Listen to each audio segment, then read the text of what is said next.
저 이스라엘 땅에서 이제 고고학자들이 그 헤롯 대왕 왕궁 그 유적지 탐사하는 과정 속에서 씨앗을 발견했어요.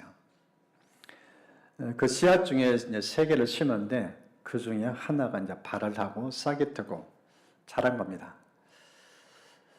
그 탄소 특정을 떼서 연대를 체크했더니 자그마치 2000년이 넘은 씨앗이었어요. 기사의 제목은 이렇습니다. 2000년에 잠에서 깨어난 유대 대추 야자. 씨앗 속에 생명이 있음으로 말미암아 발화했는데 자그마치 몇 년 동안 보았네. 2000년이 넘은 동안. 생명의 위대함, 생명의 신비를 보여준 내용입니다. 그래서 이 싹이 트고 자라가지고 이게 이제 순나무였는데 암나무와 교배를 해가지고 이 진짜 대추 야자 열매가 나온 거예요. 그래서 이 나무의 이름을 무드셀라. 성경에 가장 오랫동안 살았던 인물, 969세까지 살았던 이 무드셀라의 이름을 지어가지고 그 나무의 이름을 무드셀라 나무. 이렇게 명명한 그런 기사를 읽었습니다. 오늘 읽은 성경을 보면은 앞달라 읽지 않은 한 여인에 대한 얘기와 오늘 본문에 읽었던 내용, 아이가 죽은 사건. 이 둘의 공통점이 예수를 만나서 질병도 치유받고 죽은 아이가 살아난 생명의 기적, 그 내용을 보게 됩니다. 이 부활주일에 이 두 사건 통해서 하나님께서 우리에게 어떤 메시지를 들려주는지 이 둘을 좀 각각의 내용들 살펴보면서 이 부활의 은혜를 좀 함께 누리는 시간이 되었으면 좋겠습니다. 먼저 이 12년 동안 혈루증으로 앓던 여인, 이 질병을 통해서 우리에게 무슨 말씀을 주는가? 이 질병 때문에 경험한 이 여인의 3가지 경험담을 좀 먼저 나누려 합니다. 그 첫 번째가 이 여인은 인생의 한계를 경험합니다. 질병을 통해서 인간이 얼마나 연약한지 그 실상을 보여줍니다. 여러분 본문의 43절 보십시오. 이에 12해를 혈루증으로 앓는 중에 아무에게도 고침을 받지 못하던 여자. 12년 동안 투병 생활했어요. 근데 이 투병 생활의 끝이 어떻게 된가? 효과가 없어요. 호전되지 않았어요. 마가복음 5장은 이렇게 구체적으로 이제 설명합니다. 많은 의사에게 많은 괴로움을 받았고 가진 것도 다 허비하였으되 아무 효함이 없고 도리어 더 중하여졌다. 상태가 더 악화돼요. 12년 동안 이 여인이 가만히 있지 않았어요. 이 여인에게 많은 의사를 소개했습니다. 내가 아는 의사 용하더라. 나도 그 의사 만나서 고침받았다. 그래서 소개해주면 찾아가요. 돈은 지불해요. 그러기를 한두 의사를 만난 게 아니야. 그렇게 많은 의사를 찾아가서 만났는데 이 여인에게는 효과가 없어요. 백약이 무효예요. 용하다는 의사, 명의를 소문났다는 사람인데도 이 여인에게만큼 예외예요. 의학이 이 여인을 고치지 못해요. 심지어 그렇게 했던 돈도 이제는 하나도 없어요.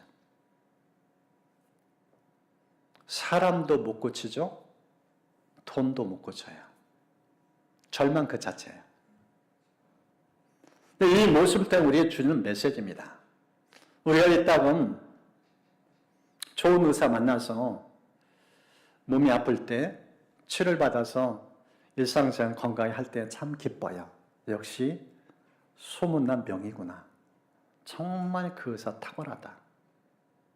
그렇게 감사 여기면 살 수 있어요.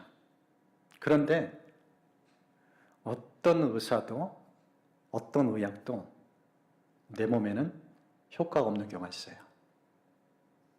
돈으로도 안 돼요. 의학자도 안 돼요. 이런 질병 만나면은 우리는 인생의 한계를 느껴요. 이게 인생의 한계구나. 질병은 인간의 연약함을 제대로 보여줘요. 그렇게 능력 있고, 그렇게 힘 있고, 그렇게 권세있고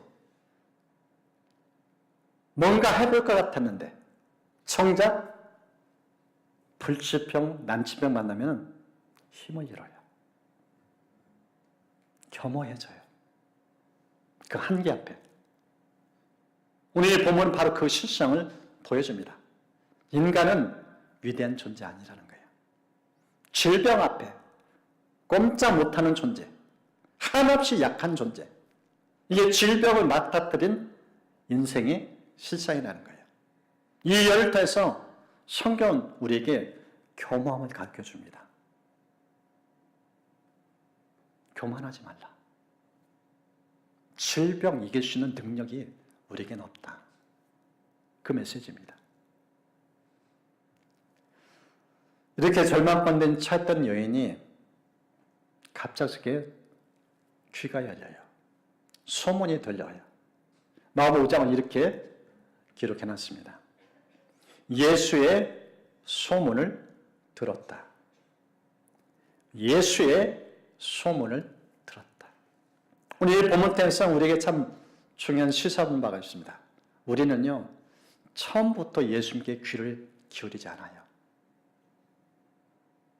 내 힘으로 할 수 있을 때, 해볼 것 다 하고 안 될 때 예수님에 관심 가져요. 언제 우리의 귀가 열리는가? 언제 우리가 예수님에 관심 갖는가?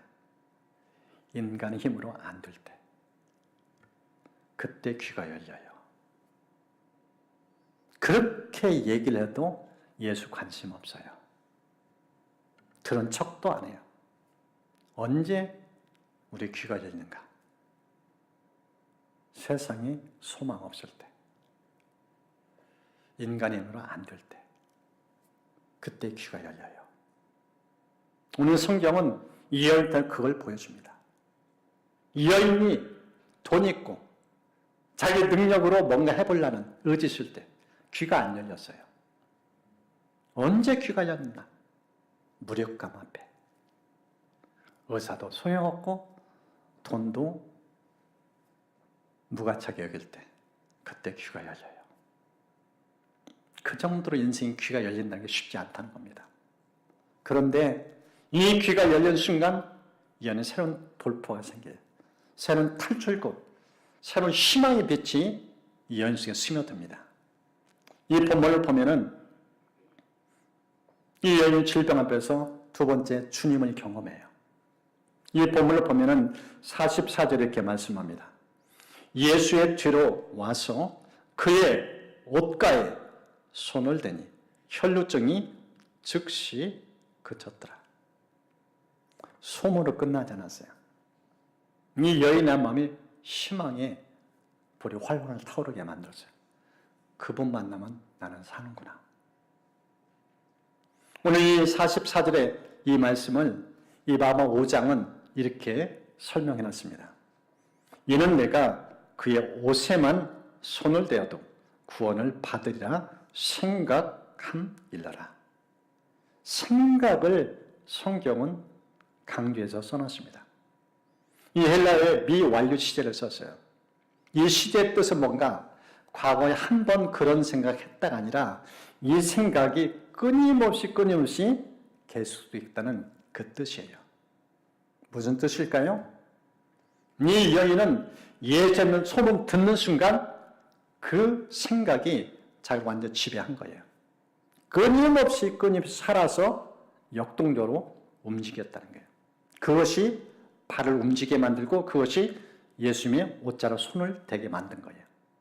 여러분, 우리의 치유를 받는 거, 회복을 경험하는 거, 주님의 기적을 맛보는 거 다른 데 있잖아요.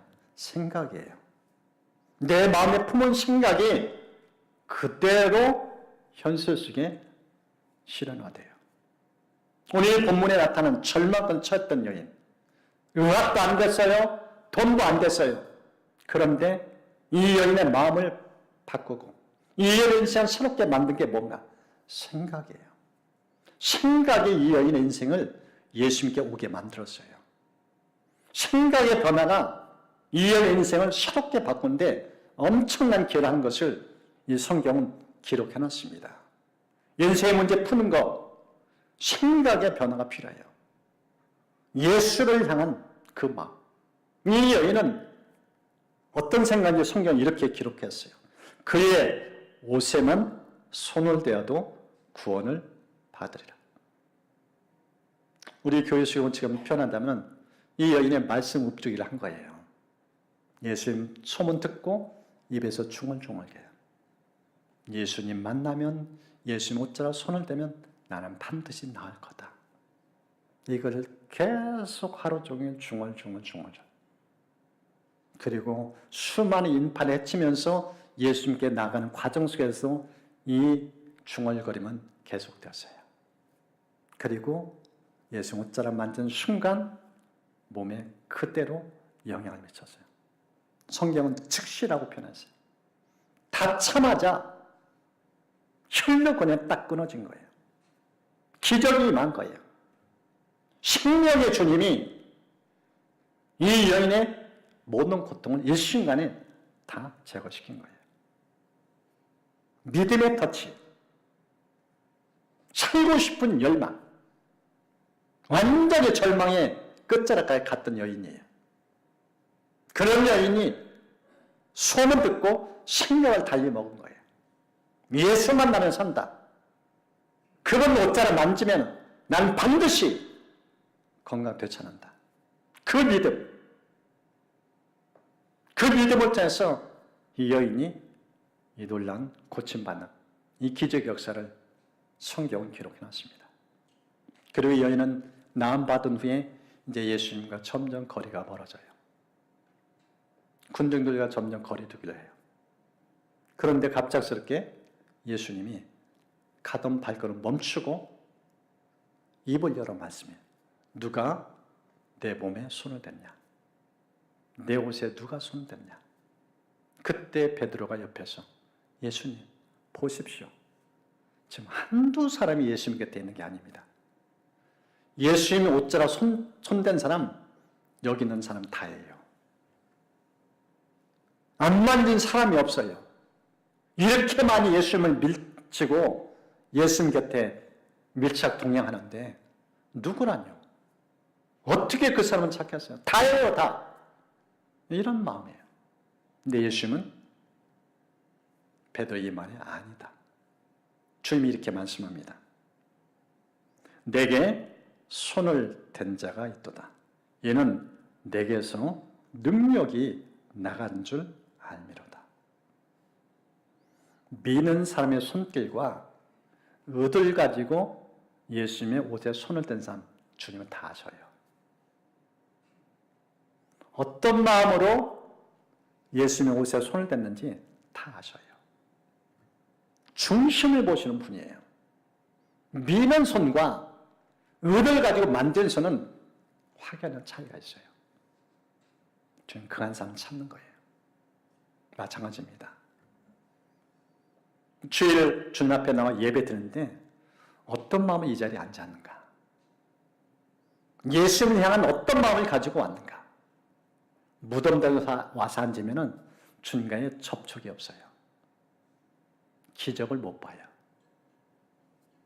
주님께 나오되 오늘 예배를 통해서 사랑하는 주님 만나서 내 인생의 문제, 내 고통의 문제 반드시 해결받으리라. 그 믿음 가지고 오면 주님이 다 하셔요. 보셔요. 그 중심 앞에 기적을 일으킵니다. 어떤 생각을 가지고 주님께 나오는가? 주님 그 한 삶을 보시는 거예요. 정확한 목적, 분명한 의도, 주님을 향한 한결같은 그 믿음, 그 마음을 가지고 주님께 나올 때 주님의 능력이 그 사람을 흘러간다고 말씀하셨어요. 하나님께서 이런 심령 가운데 주님께 나오되 정확한 의도와 목적을 가지고 살아있는 주님을 만나는 그런 은총 있기를 주의 이름 축복합니다. 이렇게 예수님께서 말씀하시니까 이 여인이 더 이상 숨길 수가 없어요. 그리고 주님께 나와 이실직고합니다. 예수님, 저 과거 이런 아픔이 있었어요. 12년 동안 질병 때문에 시달리고 사람들과의 접촉도 끊어져요. 혈루증은 무슨 형벌 같아요. 가족, 친척, 이웃들 다 거리두게 돼요. 부정한 연인이에요. 불귀한 연인이에요. 함께 지낼 수가 없어요. 너무 힘겨운 자기 인생 여정 소개하고 그 예수라는 소문 듣고 어떤 마음으로 왔는지 그 이실직고를 해요. 주님이 다 들으셨어요. 그런 다음에 이렇게 말씀합니다. 48절. 우리 48절은 좀 함께 읽겠습니다. 예수께서 이르시되 따라 내 믿음이 너를 구원하시니 평안히 가라 하시다. 예수님이 이 음성을 들려줘요. 따라 내 믿음이 너를 구원했다. 이제 평안히 가라. 이 말씀을 통해서 예수님께 이 여인을 어떻게 바꾸셨는지 이 여인이 세 번째 이 평안을 경험합니다. 어떤 변화인지 좀 세 가지를 구체적으로 살펴보랍니다. 첫 번째가 신분의 변화입니다. 이 여인에서 예수님이 하신 말씀이 따라라는 단어를 써요. 이 여인은 유대 공동체에서 완전히 배척당한 여인이에요. 세상에서 내침받았어요. 혈루증과 함께 사람들 완전히 멀어졌었어요. 그런 여인이 믿음으로 예수님께 나와서 치유되고 난 다음에 주님이 입을 열어서 이 여인에게 뭐라고 말할까? 너는 내 딸이다. 사랑하는 딸아. 완전한 하나님 가족으로 이 여인을 인정해줘요. 너는 더 이상 사람들부터 냉대받고 소외당하고 거리두기 하고 그런 인생 아니다. 내가 인정해주마. 너는 하나님의 딸이야. 세상의 축복이고 많은 사랑을 받는 너는 내 사랑하는 딸이야. 이렇게 인정해줘요. 신분이 완전히 달라진 거예요. 두 번째는 이 본문 속에 구원에 대한 얘기입니다. 영혼의 변화가 일어나요. 이 본문 속에서 내 믿음이 너를 구원했다. 이 말인데 원어상에는 두 가지 의미가 담겨 있어요. 첫 번째는 질병의 치유. 두 번째는 영혼의 구원. 전인 구원의 역사가 일어났다는 거예요. 예수님과의 만남을 통해서 이 여인은 질병 때문에 구원도 받았어요. 총체적인 구원. 이런 변화를 경험한 거예요. 그리고 세 번째는 관계의 변화가 일어나요. 평안히 가라고 말씀합니다. 이 평안은 하나님과 원수관계가 이제는 다 사라졌다는 거예요. 하나님과 화해가 이루어졌어요. 하늘로부터 임하는 평강, 샬롬. 그 은혜가 임했다고 예수님이 축복하는 내용입니다. 평안히 가라. 이 평안은 지속된다. 그 메시지를 들려줘요. 예수를 만난 순간 이 여인은 삶이 총체적으로 바뀌어져요. 신분도 육체와 영혼도 하나님과 관계도 완전한 변화를 경험해요. 이게 지금 이 여인에서 보여주는 메시지입니다. 하나님께서 여러분 인생 속에서 혹여나 질병 때문에 고통받는 분 있다면 오늘 이 여인이 어떻게 예수님을 만나 치유받았는지 그것이 여러분 삶의 실제가 되어서 축복합니다. 중요한 것은 생각이에요. 어떤 생각을 품느냐. 믿음의 생각 보면 반드시 주님을 경험해요. 주님 만나면 즉방입니다. 오랜 시간 걸리지 않아요. 일순간에 치유를 변화를 경험합니다. 이 시간이 그런 중있기를 축복합니다. 아무리 오랜 시간이 걸렸을지도 12년 동안 고통이에요. 이제는 더 이상 희망도 없었어요. 주님 만나니까 12년 세월이 허송세월 아니에요. 다 보상받아요. 완전한 회복이 일어나요.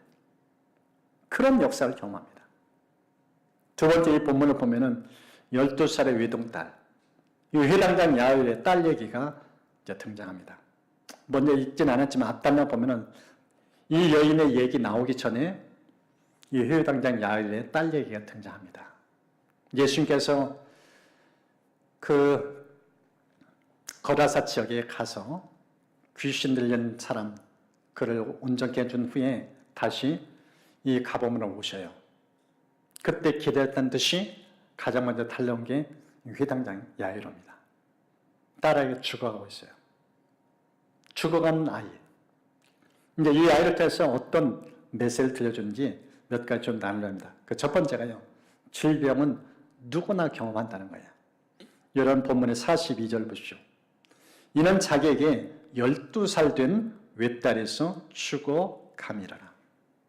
지금 이 딸아이의 질병, 언제 이 고통을 겪고 있는가? 나이를 숫자를 기록했는데 12살. 초등학교 5학년이에요. 초등학교 5학년 아이가 지금 죽어가고 있어요. 감기 아니에요. 중병이에요. 죽음이라는 단어를 쓰고 있어요. 생사를 넘나들 만큼 위기 상황이에요. 그런데 지금 이 아버지의 신분을 소개합니다. 회당장. 사회적 고위층이에요. 회당장은 그 지역의 유지예요. 권세 있어요. 명예 있어요. 앞서 살펴본 것처럼 이 여인 비싼 상황이에요. 권세 있으면 뭐예요? 지위 있으면 뭐예요? 딸이 죽어가고 있는데. 우리의 관심, 지위, 권세예요. 그런데 이 중병 앞에는 그런 게 하나도 소용이 없어요. 아버지 빼끄러가 났다고 자식들 건강이 책임져지나 안 돼요. 그 실상을 보여주는 거예요. 그렇게 사람들이 불알 만한 위치에 서 있는 사람인데 정작 집안의 딸이 죽어가요. 그것도 12살. 하나밖에 없는 외동딸이에요. 그것을 보여줘요. 질병의 문제는 남녀노소 불문해요. 나이 봐가면서 어릴 때는 안 아프고 그런 거 없어요. 소아암이라는 단어가 있잖아요. 태중에서부터 질병 갖고 나온 아이도 있어요. 나이 상관이 없어요. 질병 그걸 안 가려요. 누구나 다 고통을 겪을 수 있다. 이해할 때 지금 그것을 우리에게 보여줍니다. 나이 들어야만 질병에 노출되는 게 아니라는 거예요. 어린 나이도 고통을 겪을 수 있다. 성경 그걸 우리에게 보여줍니다. 또 이런 아이에서 이 회당자 예수를 모시고 가는데 도중에 이 혈루증 여인이 갑자기 등장한 거예요. 돌발 상황이죠. 한 시가 지금 중요한 타임이에요. 골든타임 놓치면 어려운 상황이에요. 근데 이 여인이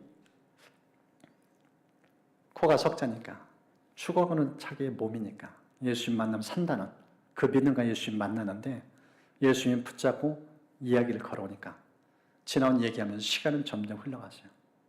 결국 이 아이는 죽어요. 회당자 야이로 집에 사람들이 이제 찾아와요. 그러면서 이 아이에 대한 얘기를 들려줍니다. 아직 말씀하실 때 회당장 집에서 사람이 와서 말하더니 당신의 딸이 죽었나이다. 선생님을 더 괴롭게 하지 마소서. 비보를 들려줘요. 딸 죽었다고. 이제 소망 없다고. 예수님 오셔도 소용이 없다고. 그 얘기를 들려줘요. 이런 상황 속에서 야이로의 마음이 어땠을까? 아마 1차적으로는 치유받은 여인, 분노가 났을 수 있어요. 당신만 아니었어도 내 딸 살렸을 건데 당신이 갑자기 예수님 발걸음을 멈추고 시간 끌고 골듯한 놓친 게 당신이라고 그럴 수 있는 상황이에요. 근데 성경은 의도적으로 이 회당장 야이로 딸 얘기를 시작하다가 갑자기 여인의 얘기가 등장합니다. 이게 샌드위치 기법이라는 거예요. 갑자기 끼워넣기 식의 글이 등장한 거예요. 근데 성경은 괜히 넣지 않았어요. 의도가 있어요. 목적이 있어요. 이 여인이 불치병이에요. 이 여인 가만두면 죽을 수밖에 없어요. 죽어가는 인생 예수 만나니까 산다. 회당장 야이로 시간 지참으로 딸아이 죽었는데 이 여인을 살리신 사건을 통해서 이 회당장에게 믿음을 불어넣게 해요. 성경은 의도를 가지고 이 얘기를 집어넣은 거예요. 이렇게 비고를 듣고 낙심에 처한 상황 속에서 예수님이 이렇게 말씀합니다. 50절. 우리 50절 말씀은 좀 함께 읽었으면 좋겠습니다. 예수께서 들으시고 이르시되 두려워하지 말고 믿기만 하라. 그리하면 딸이 구원을 얻으리라. 두려워하지 말고 믿기만 하라. 두려워하지 말고 믿기만 하라. 지금 당신의 필요한 것은 다른 게 아니다. 죽었다는 소식, 그 얘기를 듣고 낙심하지 말라. 절망하지 말라. 그 얘기를 꺼내요. 그러면서 강조점이 믿음이에요. 여러분, 믿음의 진가가 언제 나타나는가? 절망의 상태예요. 모든 희망이 사라진 그 순간에 진짜 믿음의 진가가 그때 나타나는 거예요. 예수님이 지금 그 말씀이에요. 그러면서 예수님의 마음이 어디로 향한가? 이 여인을 봐라. 이 여인도 죽을 운명이었다. 나 만나니까 살아있지 않느냐? 너 그거 보지 않았냐? 네 딸도 살아난다. 희망을 접지 말라. 그것까지 그 믿음 붙잡아라. 그 얘기를 지금 들려줍니다. 이와 유사한 내용이 요한복음 11장에 등장해요. 죽은 나사로 사건. 예수님께서 이 나사로를 참 사랑했는데 앓다가 세상 떠나고 장례 치러요. 그 장례 현장에 예수님이 찾아가요. 그때 마리아를 만납니다. 마리아가 얘기를 해요. 예수님이 좀 일찍 오셨으면 우리 오빠 살았을 건데. 그러면서 마리아가 한마디 더 합니다. 그렇지만 예수님이 오셨으니 예수님이 아버지 하나님께 구하면은 하나님께서 새로운 은총을 줄 줄 믿습니다. 그 얘기를 들려줘요. 그때 예수님께서 입을 열어 한마디 하십니다. 네 오빠 살아난다. 네 오빠 살아난다. 네 오빠 살 것이다. 이 얘기를 들려줘. 그때 마르다가 이렇게 반응합니다. 주님, 말씀은 고맙지만 지금은 아니에요. 말씀은 고맙지만 지금은 아니에요. 언제 오빠가 다시 사는가? 예수님 재림하실 때. 그때 부활할 걸 제가 믿어요. 이렇게 반응해요. 그 말을 듣고 예수님께서 이 마르다의 믿음을 교정시켜줘요. 어떻게 교정시키는가? 나는 부활이요 생명이니 나를 믿는 자는 죽어도 살겠고 무릇 살아서 나를 믿는 자는 영원히 죽지 않는다. 이것을 네가 믿느냐? 이것을 네가 믿느냐? 반복된 단어가 믿음이에요. 믿음, 믿음, 믿음. 어떤 상황에서 예수님께서 자신을 부활과 생명이라 말씀한가? 죽었을 때. 살아있을 때 부활과 생명이면 그건 효력이 없어요. 죽은 상태에서 그 얘기를 꺼낸 거예요. 그리고 예수님이 이제 죽은 나사로가 있는 무덤에 찾아갑니다. 그러시면서 돌을 옮겨 놓으라고 해요. 옮기기 힘들었어요. 그때 주저주는 상황에서 예수님이 한마디 합니다. 내 말이 내가 믿은 하나님의 영광을 보리라. 내 말이 내가 믿으면 하나님의 영광을 보리라. 다시 한번 믿음을 강조합니다. 옮겼어요. 주님이 입을 엽니다. 나사로야 나오라. 나사로야 나오라. 그 말을 듣고 죽은 지 나흘 된 썩어가는 시신이 움직여요. 자기 발로 걸어 나와요. 살아난 거예요. 오늘 이 본문에 등장하는 지금 이 야이로, 이 딸 죽었어요.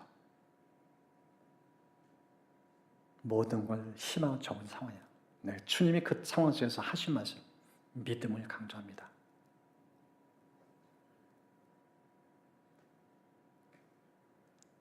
이제 이 예수님의 말씀을 듣고 이 사람이 주님을 끝까지 붙잡아요. 주님과 함께 가요. 그러면서 주님이 어떤 분인지 이 사람이 주님을 경험합니다. 이 사람이 경험한 두 가지가 나와 있어요. 그 첫 번째가 새로운 시각입니다. 눈이 달라져요. 보십시오. 52절. 예수께서 이르시되 울지 말라. 죽은 것이 아니라 잔다. 죽은 것이 아니라 잔다. 죽음에 대한 시각이 새로워져요. 죽음을 잠으로 보시는 예수님의 관점을 새롭게 보게 되어져요. 여러분, 죽음과 잠은 같나요? 죽음은 호흡, 심장, 신체 모든 기능이 다 멈춰요. 잠은 다 살아있어요. 호흡도 해요. 심장도 뛰고요. 몸의 모든 기능이 정상된 상태예요. 그런데 예수님은 이 죽음을 잠으로 이해해요. 완전히 달라요. 실제 요한복음 11장을 보면은 나사로 죽음 소식을 듣고 예수님께서 그렇게 말씀합니다. 나사로가 잠들었도다. 내가 그를 깨우러 간다. 오늘 이 본문이랑 똑같아요. 예수는 한결같이 죽음은 뭘로 이해하는가? 잠으로 이해해요. 우리는 죽음을 불가능한, 이제 더 이상 인간이 희망이 없는 상황을 보는데 예수는 그렇게 보지 않아요. 왜 그럴까요? 생명의 주관자예요. 절대 주권자예요. 그 주님이 이 죽음을 참으로 이해하고 있다는 사실이에요. 그래서 이 요한복음 11장을 보면은 이 말을 잘못 이해하는 예수님과 제자들과 예수님에 대해서 대주식에서 이렇게 기록한 부분이 있습니다. 예수는 그의 죽음을 가리켜 말씀하신 것이나 그들은 잠들어 쉬는 것을 가리켜 말씀하신 줄 생각했다. 예수님의 생각, 제자 생각이 달랐다는 거예요. 예수는 죽음을 잠으로 생각하는데 제자들은 이 잠이란 단어를 우리가 이해하고 있는 잠으로 이해한 거예요. 너무 달라요. 이게 인간 생각과 주님의 생각의 다른 모습입니다. 그래서 주님이 정확하게 말씀하시죠. 지금 나사로 죽었다. 나사로 죽었다. 오늘 이 본문 이렇게 죽은 아이인데 예수님 표현처럼 잠잠하게 깨는 것처럼 이제 주님의 액션을 취합니다. 그러면서 새로운 능력을 경험하게 하세요. 54절과 55절을 보십시오. 예수께서 아이의 손을 잡고 불러 이르시되 아이야 일어나라. 아이야 일어나라 하시니 그 영이 돌아와 아이가 곧 일어났다. 아이의 이름 부르니까 아이를 불러서 일어나라고 말씀하니까 잠자는 아이가 잠에서 깨는 것처럼 벌떡 일어나요. 성경 뭐라고 설명하는가? 그 영이 돌아왔다. 그 영이 돌아왔다. 죽은 것께 육체와 영혼이 분리되잖아요. 분리했던 그 영이 다시 돌아와요. 뭘 보여줄까요? 예수는 생명의 중한 자, 부활과 생명이신 분,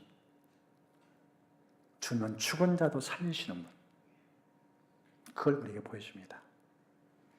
그 능력, 그 권세, 사망도 힘을 잃게 만드는 그 모습을 보여줘요. 죽음 앞에 절망하고 있어요. 올려가고 있어요. 다 포기했다고. 예수는 굳이 오라고 하지 말라고. 예수님도 안 된다고. 그런 상황 속에서 예수는 잠잔다고 표현할 때 사람들의 반응 보십시오. 비울 수 없다고 표현하고 있어요. 그렇죠. 인간적으로는 안 되니까. 죽음의 인생이 끝나는 걸 그렇게 수없이 봐왔기 때문에 그런 상황 앞에 주님은 이 죽음은 참으로 말씀하시고 실제 잠자는 아이 깨듯이 이 아이 일어나려 하니까 아이가 벌떡 일어나는 이 모습, 이게 예수님이에요. 오늘 이 본문을 통해서 두 가지 사건을 우리에게 같이 나눴습니다. 한 여인 12년 동안 고통을 겪었어요. 불치병이에요. 난치병이에요. 어떤 의사 만나도 안 돼요. 돈도 다 떨어졌어요. 그 상황 속에서 예수님 만나서 그 모든 고통이 다 사라졌어요. 깨끗하게 고침받았어요. 그리고 신분도 달라져요. 사랑하는 딸이라고 주님이 인정하고 주님을 축복하고 이제 너희 인생은 평안 그 자체다. 더 이상 이런 고통 없다. 공개 선언하는 이 모습 얼마나 사람이 새롭게 되는지. 12살 된 딸, 그것도 외동딸, 하나밖에 없는 아이. 이 가정, 회당장이면 뭐예요? 사회 유명 이상 뭐예요? 딸이 죽었는데 그 현장 속에 주님이 하신 말씀, 두려워하지 말고 믿기만 하라. 두려워하지 말고 믿기만 하라.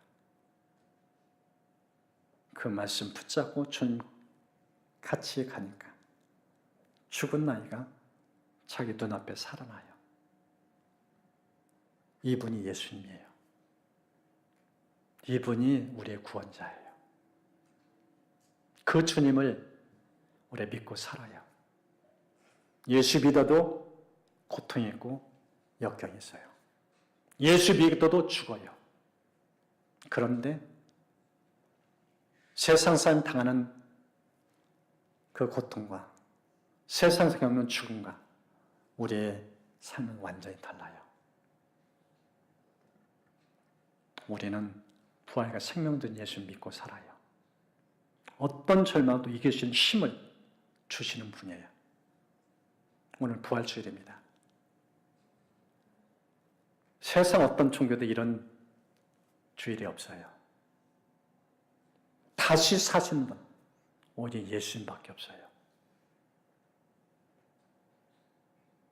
교인은 이 땅의 소망이에요. 사망도 패하시고 영원한 살기를 주시는 그 예수님, 그분 믿고 죽어도 다시 사는 이 소망, 이게 보통 감격이에요. 그 위대하신 예수님 우리가 믿고 삽니다. 여러분, 어떤 시련, 어떤 역경 만난지 다 알지 못하지만 주님은 다 아셔요. 정말 필요한 것은 이 10여 년 고통받던 여인, 예수라는 소문 듣는 순간 완전히 생각이 달라져요. 예수 그분께 올인해요. 절박함으로, 간절함으로 손끝 댔는데 모든 고통이 다 사라져요. 예수 제대로 만나주길 축복합니다. 진짜 만나기를 축복합니다. 믿음의 반응, 반드시 역사가 일어납니다. 우리 주신 말씀 마음에 품고 우리 찬양하며 기도로 나아가겠습니다.